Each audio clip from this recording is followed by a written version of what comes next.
Yeah. Okay, so I think we are now live. So, hello, I'm Paul, Refocus Coaching. I help dads in business to increase their energy levels, improve their health, lose excess body fat through nutrition and mindset coaching. And I do that after turning my own life around. Thanks for watching this, either live or on playback. Do us a favor, hit like if you are watching so we know, and say hi in the comments. And if you've got any questions, drop them in and we'll pick them up as we go. And I'm joined today by Mark Maclean. Please introduce yourself and tell us what it is you do. Hi everyone, I'm Mark and I am the owner of Straight Line Legal, which is a legal consultancy helping small businesses, SMEs and entrepreneurs to get on top of their business legals. Awesome, brilliant. Thanks, Mark. So this is to kind of talk about dads in business or dads in leadership positions and how they're kind of managing their energy and their health whilst also managing a family. So I've kind of got a few bits to chat through with Mark today, and it's kind of around really how challenging that can be and how you actually do, whether you've got any kind of tips or anything you particularly struggled with in terms of managing your energy and your health whilst raising a family. So I'm just interested to know, is there anything in terms of your health that you've kind of struggled with since having a family, and any areas you've gone on to kind of spend some time working on, and what have you learned about that? So I think my biggest struggle is, and probably has always been actually, sleep. I just have never been able to get a decent night's sleep. No matter what I do, I've been through it all. Been through the night nurse years, which was a particularly harrowing time, and I've tried a lot. I'm much better now, way more on top of it now than I ever have been in terms of doing the right sleep hygiene, getting a routine, and all of the things that people say you should do. But obviously, then you throw in, Marnie's our daughter, she's 3.5 now, but you throw in a toddler into that mix as well. You sort of feel like you get on top of it, and then it's middle of the night, daddy, there's monsters under the bed, or whatever it is. Yeah. So I've tried to put a lot of work into that, aspect of it. But also I've also over the years kind of upped my game considerably on the nutrition side of things, and I know we may touch on that a little bit more later. But the sleep is one thing that I've struggled with, and still trying to tackle it. Whereas the sort of nutrition side, I feel like I've really got to grips with it now and improved that massively over the last 5 or 10 years. Yeah. Okay. Oh, that's interesting. So, what's the sort of biggest things you think you've done in terms of working on your nutrition? So, well, I mean, this is a big one for me, because I so my background is that I've been in law since 2010, and I lived in the city in Manchester. So when we were sort of training, all the other trainees we'd go out and we'd get absolutely plastered at the free drinks events. So alcohol intake, way over in the red zone every week. And not just that, but you're really busy. I was working in a big corporate firm, working all sorts of hours, and I just wasn't paying attention to what I was eating at all. Just eating whatever I could, grabbing between meetings, grabbing a bit of crap fast food from the local shop or whatever it was. No real breakfast, and I think that really caught up on me. So that was one part of it. So I just felt like, okay, I'm getting a bit older now, and I need to really up my game on this. And the other thing is for context, and we touched on this when we had our chat, Paul, but my family history is a big factor for me. So my mum and my brother, they both died in their 40s of cancer. My brother's was bowel cancer. He was 48, and it was just an awful situation for them. And they left kids, both of them.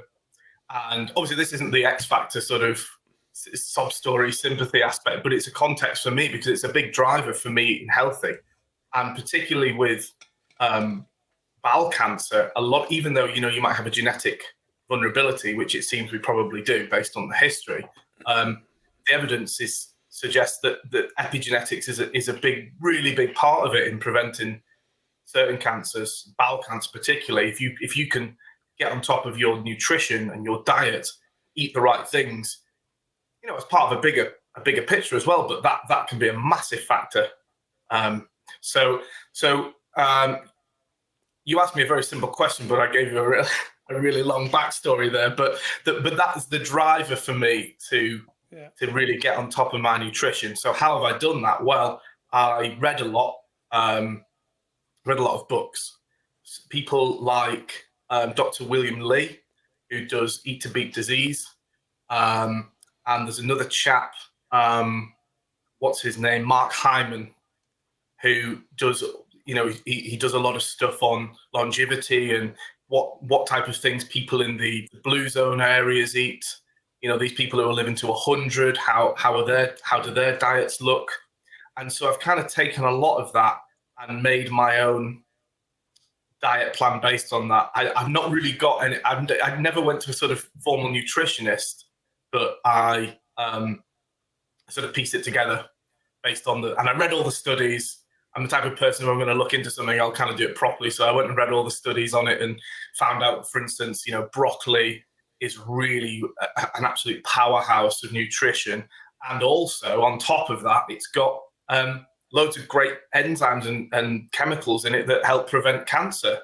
So, there's this chemical called sulforaphane in all cruciferous vegetables, broccoli and cauliflower, cabbage, kale, all that kind of stuff, that is exceptionally good at preventing cancer. So that was, again, for me, it sort of was a no-brainer that, okay, I'm going to throw more of these cruciferous vegetables into my diet. And the evidence seems to be to me that the more fruit and veg you eat, the healthier you'll be. For the most part, everyone's different, but that's kind of, it's led me to a point where I'm not eating as much red meat. And also my wife is a pescatarian, or I think someone said the other day, I can't remember what it was, a vegetarian, which I don't know whether I prefer, which term is best, but so she eats she eats fish, but she doesn't eat any other meat. So we eat a lot of fish, and obviously fatty fish, again, I think is on the list of things that are really good for you.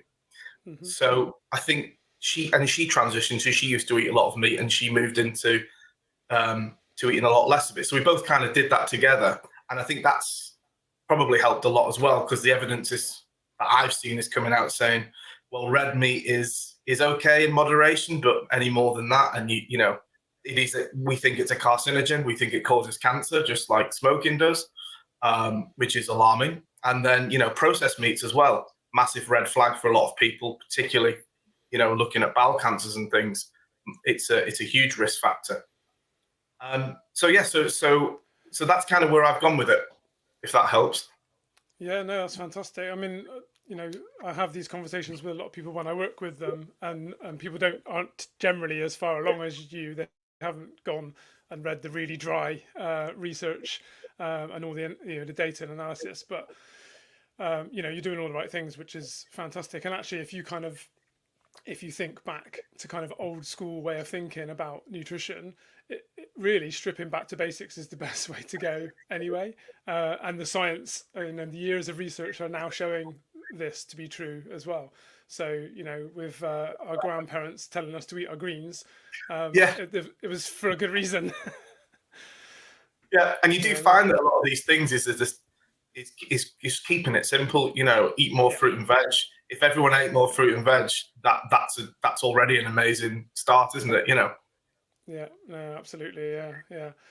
Yeah. So, and you're working on obviously sleep, and I kind of find that all these things are sort of linked. I tend to work on the basis of 4 kind of main pillars of health: nutrition being one, movement, exercise, walking, etc. being one, sleep and recovery being one, and then kind of getting this thing right, getting your mindset right. And they're all really linked. So when you improve your nutrition, you get better amounts of energy, you have better output, so you're more likely to go and move more and exercise more. When you do that, you're going to be tired at the end of the day, so you're likely to have better sleep, and all these things kind of link together. So it's good that you kind of worked on a few things, because that probably then, I think, that sort of elevates all of you, when you work on those things.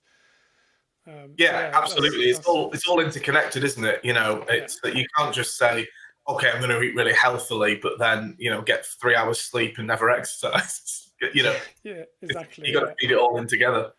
Yeah, and it's easy to kind of, I think, especially, like you alluded to earlier, when you're sort of younger in your career, and certainly pre-family, you kind of don't think that much about your health. Hmm. You're indestructible a little bit, and your body, because it's younger, can take a bit more of a hammering, so you sort of get away with it. But Yep. that creates a habit loop, and then when you then have a family, some of those habits then come with you, and they're actually really hard to break, because they're kind of deeply ingrained into who you are. Yeah. So that's half the battle, again, with a lot of people I work with, is looking back at those habits, and kind of figuring out which ones aren't really that helpful, and how the hell do we rectify those. Hmm. That's a big part of it. Yeah, no, that's fascinating, and it's a fair play to you for putting in the effort and the time, and I'm sure that you're probably feeling the benefit, but also there'll be a benefit underlying within you that you won't necessarily see, but it'll definitely be there. That's the thing, isn't it? Is you just have to trust that what's going on in the body is the right thing, because a lot of the time, if you can sort of say, I'll feel better in myself, but you really have no idea what these chemical reactions are that are going on automatically that you have no control over. You've just got to trust that, okay, well, if I'm eating the things that people say are good, then in the long term it's going to benefit me. Yeah, and that's the thing. The best way to look at it is kind of is that long game, and trying to be more consistent over time. So I try and encourage people to err towards being a bit more optimal than suboptimal most of the Yeah. time, and then you're generally going to be okay. Um, but it's definitely a bit of a long game, isn't it? And if you're thinking about longevity, and kind of Hmm. when you've got young children, or even children becoming adults, and maybe they're Yeah. thinking about a family, you want to be there to kind of bring that through, and bring that legacy of yours kind of on, and look after them, and make sure that that they're okay. And you need your health to do that. Yeah, absolutely. And that going back to what I said before, that's been I've witnessed what happens when parents die at an age probably what we say before their time. We're looking statistically here how long do humans live, and Mm. that, going in your 40s is awful for a lot of reasons. But one of them is that you're essentially leaving kids behind. So Mm. obviously when I had Marnie, that was another big driver to say, hold on a minute, I want to be around for enough of her life that she doesn't feel abandoned, or I can guide her, I can help her. And then, maybe when she has kids, maybe I'm still here. Maybe I can meet them and help her with that. So that is definitely a driver, is looking at the long game, and just kind of going, well, I know, we all die and I'm going to die, but if we can just keep a little bit longer before then, and also that you can stay healthy for that duration. I think Mark Hyman talks about this in his book, that there's a difference between lifespan and health span. And it's all well and good saying, oh, I just really want to get to 85 so I can see this or do that. But if from 65 to 85 you're just hobbling around and you've got no quality of life because you're ill, and you can't really go out, what's the point? Yeah, no, exactly. Yeah, and I agree with that completely. I think you need to start looking at your health span, because it's the same if you think about sort of money and saving up for your retirement, or save or investing for your retirement. If you're in no fit state to use it, what's the point of that either? So I think I think the biggest investment really is your health, your body, your mind, and being able to actually do the things you want to do when you get to that stage. Yeah. Yeah, really important. So I wanted to kind of ask you. I mean, it might feel quite obvious what the answer is, but if you could kind of talk to your younger self, maybe when you were starting out in your career, what sort of advice would you give yourself now? That's a funny one, isn't it? Because the sort of instinct is to go, well, I'd say, eat healthier, don't go and booze as much. Make sure you take care of your body because as you get older, you start to notice all these creaks and cracks and the things, and you pay for all of your sins when you're younger. Yeah. But the other part of me wants to say, well, I had a really good bloody time doing all of that. So it's it's a hard one, isn't it? Maybe I'd say, just don't go as hard. Have a little bit more balance, Yeah. perhaps. Yeah, and I think that's for me. I've sort of thought about this question myself because I think, oh, it's all very well asking someone else, but what if you asked me? And Yeah. I think the same sort of thing. You kind of got to enjoy yourself while you've got that energy and that verve and that ability to bounce back. Yeah. But I think for me it would be kind of do that, temper it a little bit, and give yourself a break because I Mhm. think it's if you do it all the time for periods of time, that's when you're going to run into problems. Yeah. So I think it's just having that little bit of a safety net and that realization that you don't have to go hard all the time. And actually, if you give yourself rest and recovery, you can go harder next time maybe, or you've got a bit more energy in the tank maybe for next time. Yeah, Yeah, that is a really good point. It probably wouldn't be okay. Cut out all the fun stuff because it's bad for you. It would be just make sure you have a little bit of a rest in between. That's something that I don't think I valued at all in my youth was the value and the benefit of resting, proper rest.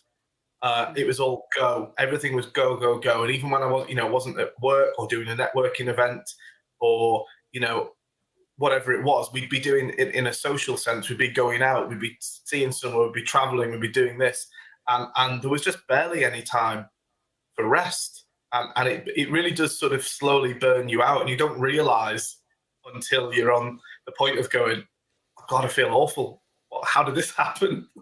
yeah, no, absolutely. And sleep, especially being one of those things, because you'll sort of burn the candle both ends. You're driven in your career, but you're going out doing the social, so you're having a tiny bit of sleep, and then you're getting up the next day and going to work, and the pressure's on. Yeah, And whack a if few you, coffees. yeah, exactly, you're using whatever to keep you going. And yeah, I kind of, if you look at your whole life, you're going to spend a significant amount of that time sleeping. And Yeah, so if you do 10 years of half the sleep you should have, how does that impact on the long game again? yeah, yeah, So yeah. for me, I talk to quite a lot of I've done a few workshops with postgraduate students, university Mhm. postgrads, and for me, one of those that the main discussion was around the sleep habits, Yeah. because if you're underslept, the evidence is clear, and it's sort of clear to anyone who has had a period of being underslept. Same as a parent, when you've got young children, you're just not on it. You make mistakes, you get a bit more pissed off with things than you might ordinarily do. You haven't got the energy, the normal will and drive to do things the way Mhm. you normally do them. And so if you build that up over time, it's going to compound, isn't it, and get worse and worse and worse well, that's effectively what a burnout, Yeah. becomes, isn't it? Absolutely, you've just got So nothing left in the tank at that point yeah, because you've just been slowly depleting it over time. What you're taking out is more than you're putting in. That it's simple maths, I suppose, at the end of that. yeah, And the other yeah, thing is, with sleep, what I think this might be unique to me, but I've spoken with a few other people who feel similarly. But I know when I've not had enough sleep because I find that my thought processes are different. They are more negative. They don't respond as well to logic. You mm, feel, it's easier to get sad and a bit miserable, I think, when you're tired as well. I think getting the right amount of sleep helps you bounce back and helps you deal and tackle things with a bit more of a positive approach. That's me personally, but that's a real indicator if I've not been sleeping. Is I sort of feel within myself like I'm feeling pretty negative about stuff at the moment. yeah, yeah. Well, there's actually your sleep has a big impact on your hormones as well. Yeah. So that comes into play because underslept equals stress. It also raises your hunger signals as well. So, and it makes sense, doesn't it? If you're underslept, you're low on energy, so your body's naturally going to say, "Well, go and get me some energy in the form Yeah. of food." So Sugar it actually usually. has usually because, and Yeah. our food environment's not great, is it? Because we know where to get energy when we want it, and it's Yeah. usually going to be high calorific, high impact foods that don't take very long to digest. So there's that element as well. When you're underslept, you kind of your hunger hormones up, your satiety hormones reduced, your stress hormones are up, and that's why you kind of feel like you do when you're underslept. So it's a really important aspect to kind of get right. Yeah. It's a modern day problem because we're just not very we're distracted. And even more so now with handheld phones, people, you might, to relax on an evening, you watch a couple of episodes of your favorite show on Netflix, and then you have a little scroll on TikTok or Instagram or something, and then before you know it, you're like, oh shit, I've gone to bed late again. And if you just keep doing that, it's adding to the problem. Yeah, it really does, and that's a bad one, isn't it? If you sort of get into bed and you think, do you know what? I'll just catch up on the latest episode of whatever it is you're into. Yeah, Oh, I mean, that's a killer for me, that one, because it's yeah, kind of as well. This isn't meant to sound cruel, but it's kind of the time of day when there is absolute peace. It's like Imani's in bed. I've kind of got all of the work out of the way. We've done the chores. We've eaten. We've whatever it is, and you sort of sit down, and it's like, right, I can do something. I can do something relaxing now. And so then you think, I just want to watch one more. I want to get yeah. to the end of this bit, and that is a danger zone one, isn't it? Getting a good series on late at night. Yeah. Well, and if you think about, like I said, about our food environment, that our just environment is set up to defeat us, isn't it? Because Yeah, Netflix is genius. You can skip the intro, you can skip to the next session really quickly, and it starts showing it to you before it's even yeah. run the credits. So And you sort of, it's sort of, yeah, yeah, it's designed to keep you there, isn't it? yeah, Um, and then something I deal with quite a lot when I'm working with people is that coupled with that is a habit of putting something in their mouth as well. yeah, So yeah. snacking whilst eating mindlessly, and before they know it, a bag of Doritos is gone, or a bag of Maltesers is gone, or something like that. So it's these things are sort of spiraling against us, aren't they? Absolutely. And also, I don't know whether this is entirely true, but I read that eating certain carbs actually helps your body to relax, to calm down. So you can Yeah, imagine that's all part of this. I want to relax. I'm sitting in front of the TV. Oh, go on, Doritos. I mean, they are the TV snack of choice, I think, certainly for me. And the share bags, which are dangerous yeah. because Laura will Never fall shared. asleep. Never share. She'll fall asleep, and then I'll just carry on, picking. Yeah. But yeah, Yeah, no, it is. We have to be. I think we need to be really mindful of those things and kind of try and take stock every now and again because it's so easy to just slip into that habit. yeah, And it's sort of self-soothing, isn't it? Like you said, if you've had a yeah, tough day, then you come home and you're dealing with family things as well, and then the little one's finally asleep, and you're like, right now I can just do whatever I want to do, which is usually going to be sitting on your backside, you know, doing what we've just talked about. So it's just yeah. trying to be mindful, and I don't ever say to people, that's the time when you do your journaling and you do your Yeah. yoga and you do some breath work and go for a walk. And I mean, you could obviously, but it's not necessarily what you're going to choose to do. No, it's But I like think, breath work or Game of Thrones. It's like, yeah, I don't know what I'm gonna choose here. yeah. I mean, you could try coupling them together, perhaps. But I don't know how well that's going to go. You might start hallucinating dragons in your room or something. Yeah, it's called the fire breath. Yeah. Yeah. Okay. So I was going to ask you. You've already mentioned a couple of authors that you've read. So is there any sort of particular book or a system that you want to sort of talk about that sort of helped influence or guide you a little bit with your health? So I think probably most of the reading I've done has been on nutrition and diet. I've Mm. It's not a book per se, but Tim Spector from Zoe does a lot of really good stuff on the microbiome, which is a big thing now, a big topic for people. And I Yeah. believe that is um, that it's massive. You know, that the microbiome can influence everything in your body. It's, you know, what they call the second brain down here, and there's a lot of stuff going on. And the food you eat can change that and influence that, and it can influence your mood. It can influence your energy levels, everything. So our neighbours have got the Zoe device, which tests all your blood sugar, and it, you know, and it tells you what foods are good for your own microbiome. And I'm thinking of getting that because I see that there's a lot of research going into this kind of area, and it all looks positive.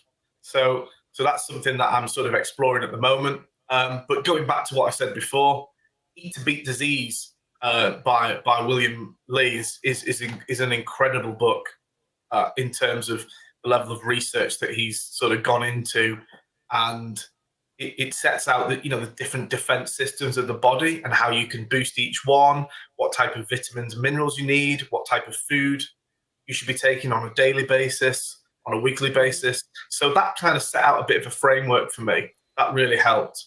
And the other thing that I've sort of, it's not something I suppose I've learned, but I did a lot of reading around exercise. And the problem is I kind of did my knee in a little bit when I was younger. I used to run a lot.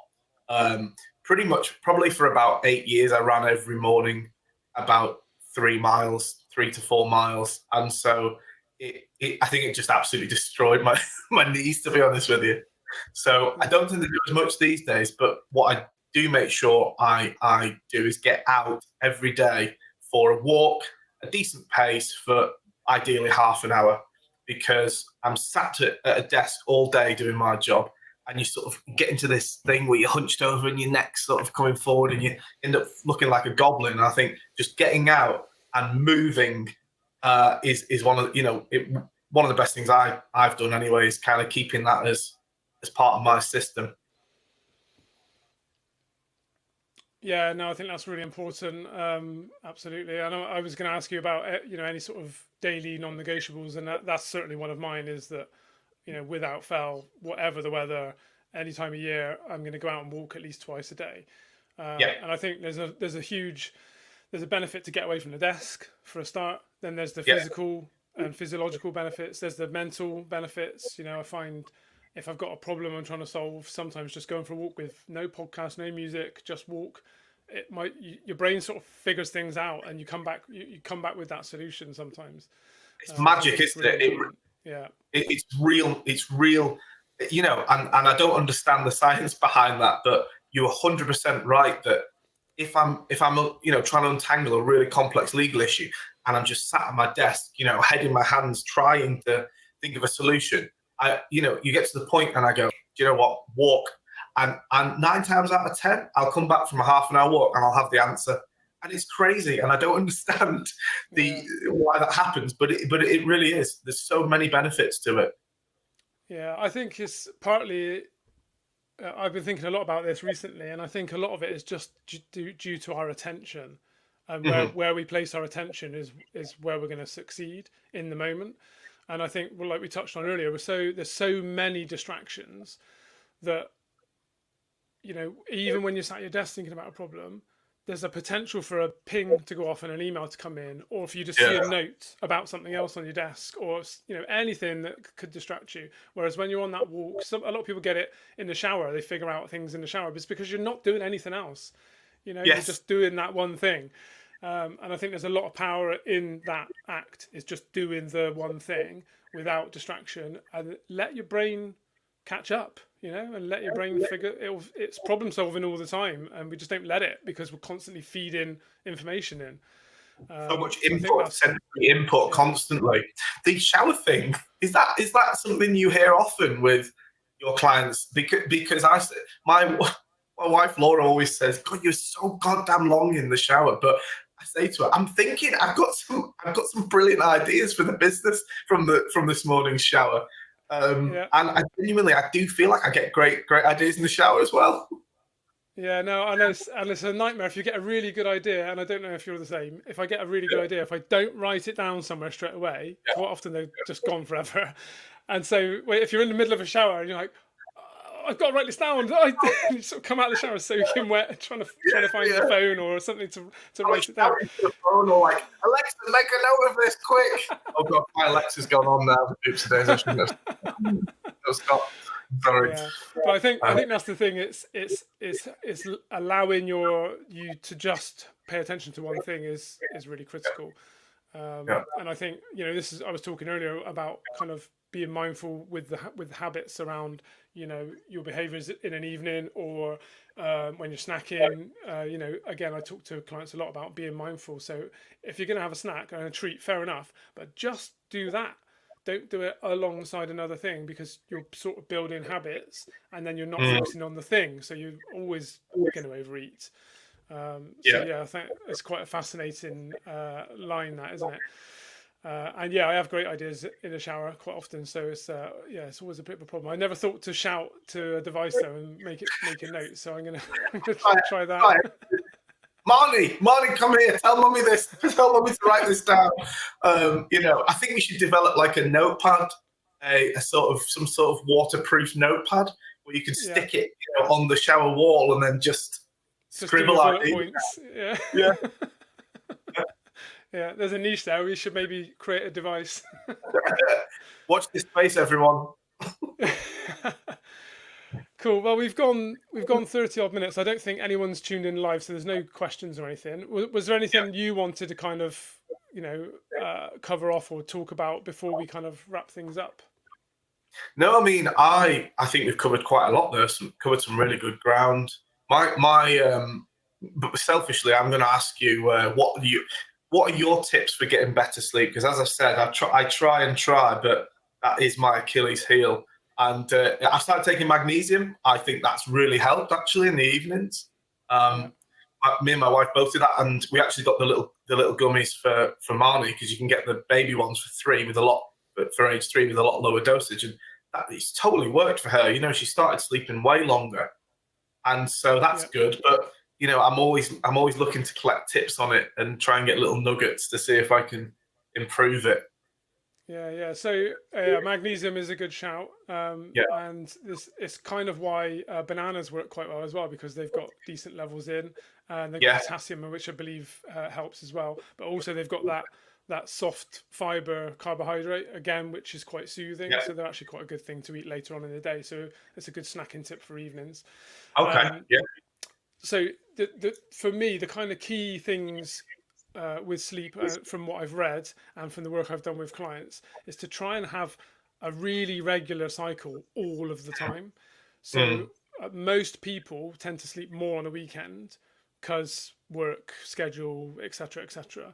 But actually, but you can't really ever catch up lost sleep.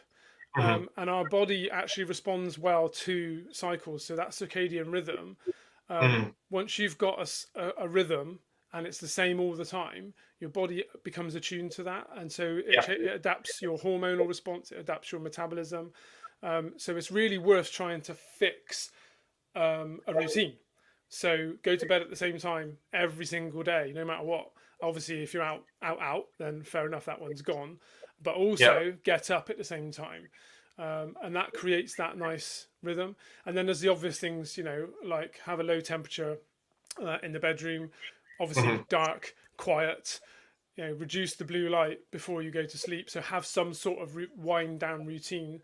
I've actually got an alarm on my watch that says time to wind down now, and all my apps shut off half an hour before bedtime, which is, you can override it obviously, so if you're desperate, but I try to sort of stick to that.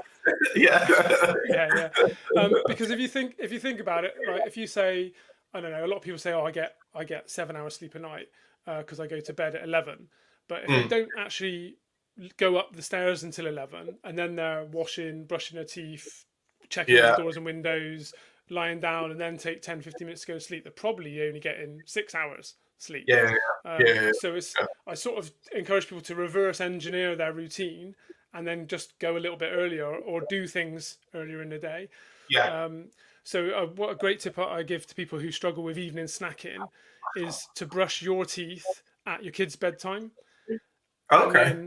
And then because you've brushed and flossed, when you come back downstairs, you're less likely to go and spoil that nice clean mouth by chucking a load of food in it. Yeah. And when you go to bed, you've cut out brushing your teeth Yes, potentially. the one So most annoying thing, and everyone hates brushing the teeth, don't they? Because it's just so annoying when you're ready for bed and you've got to sit yeah, there for 2 minutes. So there's little things like that you can kind of have a Yeah. little play with. But I think the biggest thing for me is creating a cycle that's reliable for your body and your hormones to kind of get used to. So same bedtime, same wake up time, 7 days a week, and try and keep it going for a week or two, and then you'll start to feel a bit of a benefit from that for sure. Yeah. So we've actually got a question there from Chris. Hi, Chris. So I'm going to put it up on the screen. So is Oh, there I like anything to absolute? Yeah, it's cool, isn't it? That's great. Yeah. Absolutely avoid before bed apart from coffee. So yeah, actually, coffee's a really good shout. Obviously, not right before bed, but also it's just being mindful that coffee actually has quite a long half life. So Yeah. it's sort of depends on how strong you have it, but you're talking 6 to 9 hours potentially of a half life of a coffee. So if you're like me and you like a really strong one, you want to put a cap on that around kind of early afternoon, because that can still be in your system when you're trying to sleep. And especially if stress is high, there's a lot of stuff going on at work and it's sort of playing on your mind. There's facts and figures bouncing around. If you've got caffeine floating around as well, when you lie down, it's going to bring it to the front of your mind. Oh yeah. Yeah. So I think, yeah, that's the obvious one. And Chris, it's really difficult. It's a tricky one to answer because it's quite individualized. So some people like to exercise in an evening, and that helps them sleep. Yeah. That doesn't work for me. If I exercise, I'm like a wild man for the next 3 hours. I can't sleep. So I guess it's sort of trying and playing around with things a little bit and seeing what kind of works for you. But I think it's get a good routine in place. Have a wind down routine. So switch off the screens, dim the lights. Even if you're just going to still stay up and watch stuff, dim the lights at least, so it sort of signals to your body that the light's going, and that's going to get you ready for a state of sleep. What about you, Mark? Have you got anything to absolutely avoid? Well, I mean, this goes back to something that I was looking at recently about intermittent fasting and how good or bad it is for you. And so I tried to have like a cutoff for eating, like we were talking about before, evening snacking, but not just snacking. Like for instance, if you just want a little bit of toast just to see you through, because I sometimes we eat dinner quite early, about 5ish. So Marnie can eat, and then so sometimes if you've had a long day at work, it gets to about 9:30, and you're like, oh, it's rumbling a little bit, and so. Have you found that there is a benefit to having that, maybe 2 or 3 hours window before bed where you just don't eat? Because, some people say that's absolute cardinal sin. It's going to keep you awake all night. But for me, sometimes it's worse if I'm going to bed hungry. I just can't settle. I mean, from what I've seen and from the reading I've done and from working with people, it's not a bad thing to eat before you sleep, but you want to try and keep it quite light and easy to digest. And the reason being that when first of all, you're lying down, so your stomach's not in the prime position for passing that food through to the top of your digestive system. So physically and physiologically, there's a difficulty there. But also, if it's a food that's requires a bit of effort for your body to digest and absorb the nutrients from and then transport that around the body, that's diverting your blood from doing the things it's supposed to do when you're asleep, such as feeding your brain and helping your brain with its recovery. And if you've been doing anything sporting or activities, or you're injured or anything like that, your body's going to be working on those areas. So you want the blood and the oxygen to be concentrated there, not in your digestive system trying to transport nutrients around. So you'll still probably go to sleep, but your REM sleep and your quality of sleep will be interrupted by the fact that your body's busy trying to deal with that instead of concentrating on good sleep. So I think it's have something that's going to be, ideally not within those last couple of hours, but if you do have something, then a bit of toast is probably quite optimal because it's high GI, it's fairly easy to digest. It's not going to keep you buzzing like a maniac because it's not a big bag of sweets or something like that. So I think that's, and like I said earlier, a banana is a really great example because, it's fibrous, it's natural, it's got great vitamins and minerals, but also it's got some things in it that are going to actually help with your sleep, and it's easy to digest. So I think, it's in terms of picking up an easy thing to eat, something like that's going to definitely work. Yeah, Yeah, absolutely. cool. And Okay, yeah, thanks for the on question, the Chris. non-food side, I suppose that was a great question actually. But on the non-food side, I've noticed one no-no for me is if sometimes if the because I sometimes go on a computer, maybe on like Call of Duty or something like that. But if the lads want to jump on and it's late, there is nothing that's going to hype you up more before bed than running around on a battlefield and just trying to shoot everyone for a couple of hours. I've done it Yeah, before, and I think never again. I'm getting to bed and I'm like this. It's like it's horrible. yeah, yeah. Or Do doing you really know what? hard work. Yes, yeah. That's interesting because, like I said earlier, if I do a big gym session, it's the Mm. same, isn't it? It's that, I think it's that big stimulus, either mental or physical, is to get a play on your mind after, and takes your mind a while to kind of de-stress from and unwind from. So I think, yeah, they're kind of the same thing, aren't they? Almost. Yeah, it's just that the body just getting hyped up, revved up for something, and then you're trying to go, okay, bedtime now. Yeah, yeah. And it would be remiss of me not to mention alcohol, obviously. You know, Yeah, I mean, everybody knows this anyway, but there is quite a tendency for a lot of people to actually have a little drink to unwind. And some people kind of report to me that once they've had a drink, they actually feels like they go to sleep easier and yeah, better. But the evidence from this is really, really, really clear.